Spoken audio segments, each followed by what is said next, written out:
Assalamualaikum students. Today we are going to discuss about decision tree analysis. What is decision tree analysis? If we face some problem, obviously we have to make some decisions. तो उसके लिए क्या करते हैं, हम decision tree analysis करते हैं. Now let's see what is this. इसमें सबसे पहले हम देखेंगे what is decision. Decision क्या होता है? It is the process of choosing a course of action from among alternatives to achieve a desired goal. आपने कोई गोल अचीव करना है, अपना आपका कोई डिज़ायर्ड गोल है, उसको अचीव करने के लिए ऑब्वियसली आपके पास डिफरेंट अल्टरनेटिव्स होंगे. उन अल्टरनेटिव में से आपने क्या है, कोई बेस्ट वन अल्टरनेटिव चूज़ करना है और उसके लिए आप कोई एक्शन लेंगे. That is called decision. Look at this slide. This is like a tree which is called decision tree. Now let's see what is decision tree. A decision tree is a graphical representation of the possible solutions to a decision.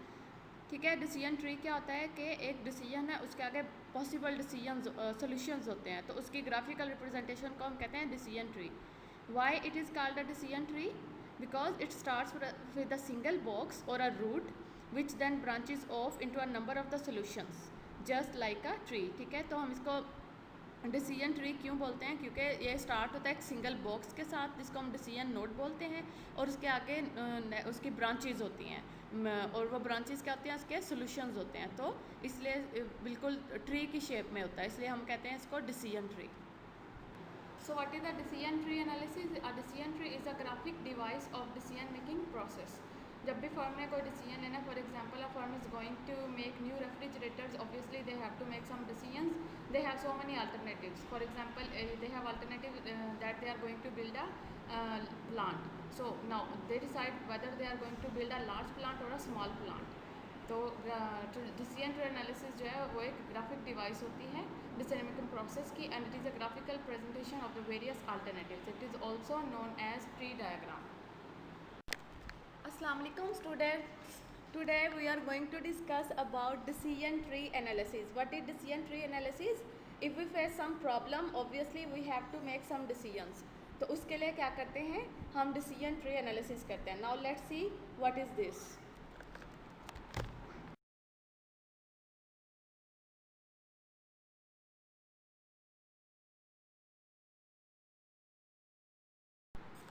Decision tree को हम किस तरह से draw कर सकते हैं? By hand भी draw किया जा सकता है और with the help of a specialised software और the graphic programs. So decision tree consist of the 3 types of nodes. एक डिसीजन ट्री जो है उसकी 3 तरह की नोड्स होती हैं. फर्स्ट वन जिसको हम क्या कहते हैं, decision node, commonly represented by a square. जैसे कि आप नीचे एक फिगर बनी हुई, इसमें आप देख सकते हैं कि सबसे पहले नोड क्या है, स्क्वायर की फॉर्म में है, जिसको हम डिसीजन नोड कहते हैं. इसके बाद जो सर्कल की फॉर्म में है वो क्या है, आपकी चांस नोड्स. चांस नोड्स क्या है, represented by the circles. And third type of node is end nodes, और एंड नोड्स को हम देख सकते हैं ट्राइएंगल की फॉर्म में होती है. This is represented by the triangles. A decision tree consist of 2 types of branches. एक डिसीजन ट्री में क्या आते हैं, 2 टाइप्स ऑफ ब्रांचेस होती हैं, जिसको हम फर्स्ट को हम क्या कहते हैं, डिसीजन ब्रांचेस, और सेकंड होते हैं इवेंट ब्रांचेस. तो डिसीजन ब्रांचेस क्या होती हैं, the branches which arising from the decision node are called decision branches, and the branches arising from circle.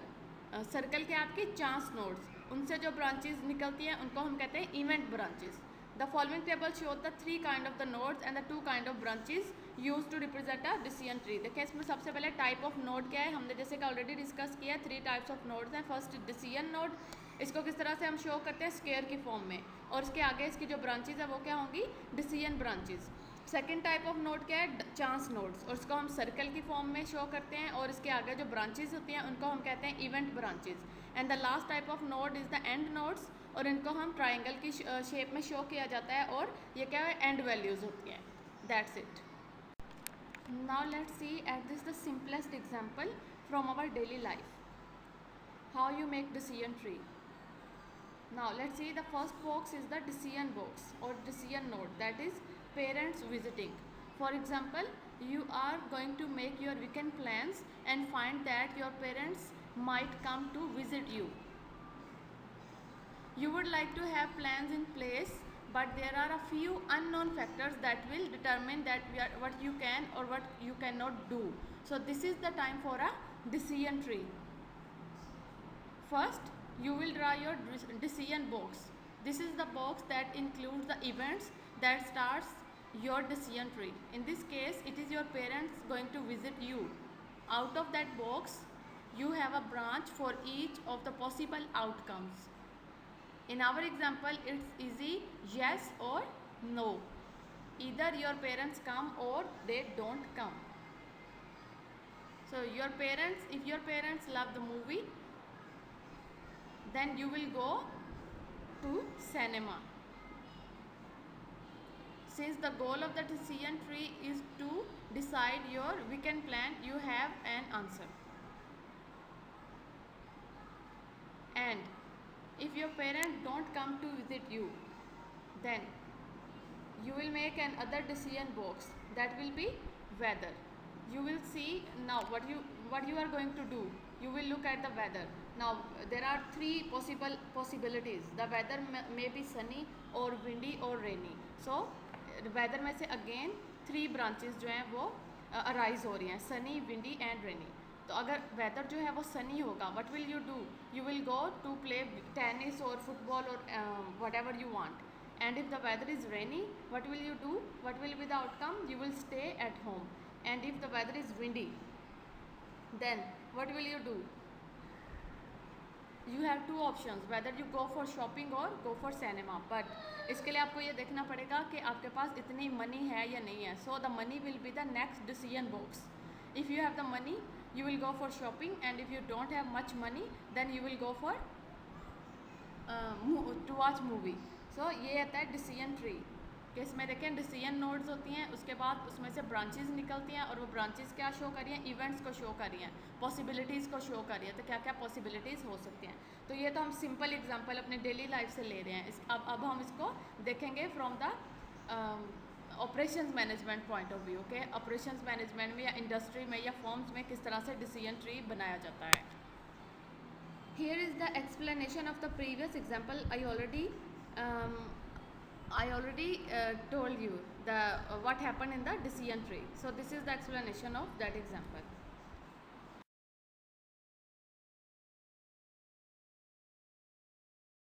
Here is an example of decision tree. For example, a glass factory that specializes in crystal is developing a backlog, and उसके लिए जो firm है उसके पास three courses of action या three alternatives हैं. The correct choice obviously हमें ये देखना पड़ेगा कि उन्हें कौन सी करेक्ट चॉइस होगी. वो डिपेंड करी होगी आपकी डिमांड के ऊपर कि फ्यूचर में इसकी कितनी डिमांड होगी. डिमांड लो होगी, मीडियम होगी या हाई होगी. अब ये एक सिचुएशन है और इसमें हमें ये देखना है कि एक डिसीजन ट्री बनाना है और indicate the most preferred decision और कौन सी डिसीजन को आपने प्रेफर करना है और उसकी एक्सपेक्टेड वैल्यू क्या होगी. तो ये सारी चीज़ें जो हैं हम फाइंड आउट करेंगे. अब ये देखिए जो पीछे मैंने एग्जांपल देखा है ये उसी एग्जांपल का पार्ट है. इसमें ये देखिए डिमांड गिवन है आपके पास, लो होगी या मीडियम होगी या हाई होगी और उसकी प्रोबेबिलिटीज़ भी गिवन होंगी.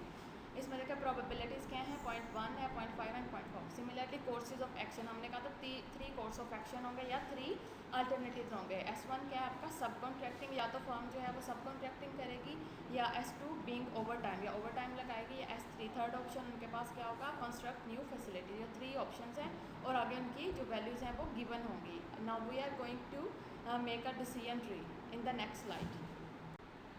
अब आप देखिए अपने एक्सपेक्टेड वैल्यू किस तरह से फाइंड आउट करनी है. फॉर एग्जांपल आपने एक्सपेक्टेड वैल्यू फाइंड करनी है S1 आपके पास ऑप्शन है. S1 क्या है? सब कॉन्ट्रैक्टिंग. तो इसमें आप क्या करेंगे? जो प्रोबेबिलिटी है उसको मल्टीप्लाई करते जाएंगे, इसको मल्टीप्लाई करते जाएंगे उनकी वैल्यूज़ के साथ. फॉर एग्जांपल प्रोबेबिलिटी है 0.1, ये क्या है? लो है. लो प्रोबेबिलिटी मल्टीप्लाइड बाय 10 प्लस इस तरह से मीडियम है आपकी प्रोबेबिलिटी 0.5 और उसको S1 के इसकी क्रॉसपेंडिंग वैल्यू से मल्टीप्लाई कर देंगे, that is 50 plus 0.40 into 50 and so on. तो ये आपके पास एक्सपेक्टेड वैल्यूज़ आ जाएंगी, दैट इज़ 46. इस तरह से S2 की एक्सपेक्टेड वैल्यू है 60 है, तो S3 की एक्सपेक्टेड वैल्यू आपके पास है 75. तो which one you are going to select? Obviously you will select the decision which have the highest expected value, that is S3. Now this is the decision tree of the previous example. Now look at this D. It is the decision node और इसके आगे जो branches इसकी निकल रही हैं that are called decision branches. अब इसमें हमारे पास alternatives हैं S1, S2 and S3. और उसके बाद आगे सर्कल्स में देखें ये आपके पास है चांस नोड्स और इनसे जो ब्रांचेज अराइज हो रही हैं वो आपके हैं इवेंट ब्रांचेज से आउटकम्स क्या क्या हो सकते हैं. इसमें मीडियम लो हाई डिमांड होगी. Now how can you find most preferred alternative? I already told you that the option which have the highest expected value will be selected. तो आपने ये देखना है कि किसको आपने प्रेफर करना है अल्टरनेटिव का. उसके लिए आपने इसकी एक्सपेक्टेड वैल्यू फाइंड करनी है, expected monetary value find out करनी है. डिसीजन ट्री को हम किस तरह से ड्रा कर सकते हैं? बाय हैंड भी ड्रा किया जा सकता है और with the help of a specialised software और the graphic programs. So decision tree consist of the 3 types of nodes. एक डिसीजन ट्री जो है उसकी 3 तरह की नोड्स होती हैं. फर्स्ट वन जिसको हम क्या कहते हैं, decision node, commonly represented by a square. जैसे कि आप नीचे एक फिगर बनी हुई इसमें आप देख सकते हैं कि सबसे पहले नोड क्या है, स्क्वायर की फॉर्म में है, जिसको हम डिसीजन नोड कहते हैं. इसके बाद जो सर्कल की form. Here is another question. For example, Alpha Industry, they are going to decide whether to build a large or a small plant for its new refrigerator. And if they build a large plant, it will cost rupees 250 lakhs, and if they build a small plant, it will cost 120 lakhs. The situation is given, they have the high demand, moderate and low demand. अगर इसकी probabilities भी given है, उसके साथ large plant with a high demand अगर वो करते हैं तो इनका annual profit था 100 lakhs and so on. तो इस एग्जाम्पल को आप देख लें. अब इसके लिए हमें क्या करना है, we are going to draw a decision tree and obviously we have to find the most preferred decision and the corresponding expected value. How we are going to find out this in the next slide. ये जो previous question हमने देखा है उसी को हमने एक table की फॉर्म में ड्रा कर दिया है. Here are the expected value of both the plants. Expected value of the large plant is 64 and the expected value of the small plant is 32. Now हमने क्योंकि 10 years की वैल्यू फाइंड करनी है तो हमने ये देखा कि expected value in the 10 year is 640 lakhs. How it comes? That is 64. The expected value of the large plant multiplied by 10, that is equal to 640 lakhs. Now the cost of the large plant is 250 lakh. This is given in the question. Hence net expected value at the end of the 10 year is, how did you find that? That is 640, that is the expected value in the 10 year minus the cost of the large plant, that is 250. Similarly, expected value in the 10 year is 320 lakhs. How it comes? Now 332, that is the expected value of the small plant multiplied by 10, that is equal to 320 lakhs. Now what is the cost of building a small plant is 120 lakh. This is given in the question. And how did you find the net expected value? Obviously you will minus 320 minus 120, which is equal to 200 lakhs. Now you can easily draw decision tree as we did it in the last example. So this is how you draw decision tree, and the alternative with the highest expected value will be selected. In this case, the company will build a large plant because the expected value of the large plant is greater than the expected value of the small plant.